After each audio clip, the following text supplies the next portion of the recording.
guys! Welcome to BINOY'S channel. Today, mag-unbox tayo ng nabili namin sa Lazada. Ito nga palang Junakis ko. Ayan si... What's your name? Chloe. And say hi. Hi. Ayan. So, unbox namin ito nabili sa Lazada. Kwento ko lang kung ano itong binili ko. So, ito, bumili kasi ako ng casing para dito sa nabili kong iPad 7th generation. I'll show you how to use. Oo. Kasi, ayan. Nung binili ko siya, wala siyang case, diba? So, bumili ako ng casing ng sa tabi-tabi. Mga 120 pesos to bili ko. Tapos ako lang nag-cut. So, pag napansin nyo, ngiwi-ngiwi siya, oh. Kasi ginunting ko lang para mag-fit yung smart keyboard.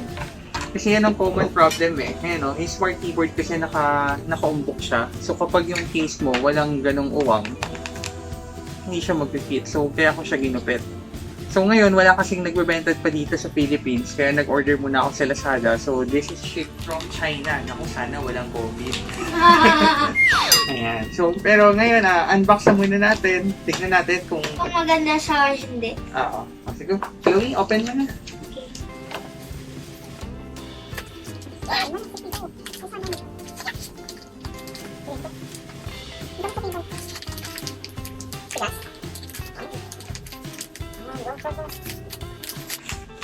Split natin siya dito ang kasha. By the way guys, habang nagbubukas siya, itong iPad 7th Gen, so sobrang okay siya gamitin. Yung mga ibang videos ko dito namin siya ini-edit. So, pinartneran ko siya nitong smart keyboard para pwede ka mag-type, di ba? Ayan, na-open mo na. Ayan. Ayan. Ayan. So guys, ito na siya. Moment of truth. Sana magkasya. Wow! So guys, pag napansin nyo, ganda siya. Soft case siya, malambot.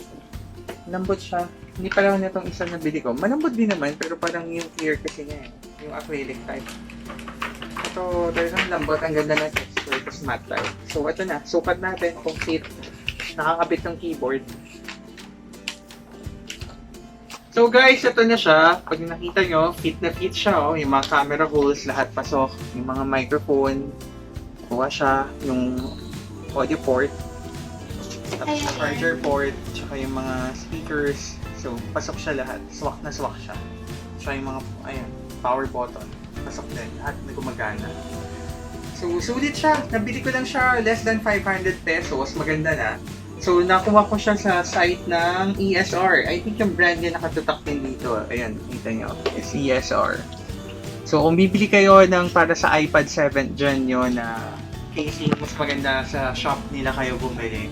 Kasi sobrang sulit talaga. Ganda. Ganda ng pagkakagawa.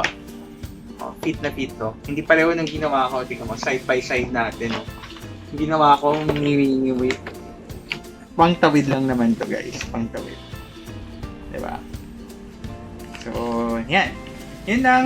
Thank you. Thank you guys sa pagsama sa amin sa pag-unbox nito. So, hope sana nag-enjoy kayo sa video namin. Pag nagustuhan nyo, please like and subscribe. Okay, bye! Thank you! Say bye, Chloe! Bye.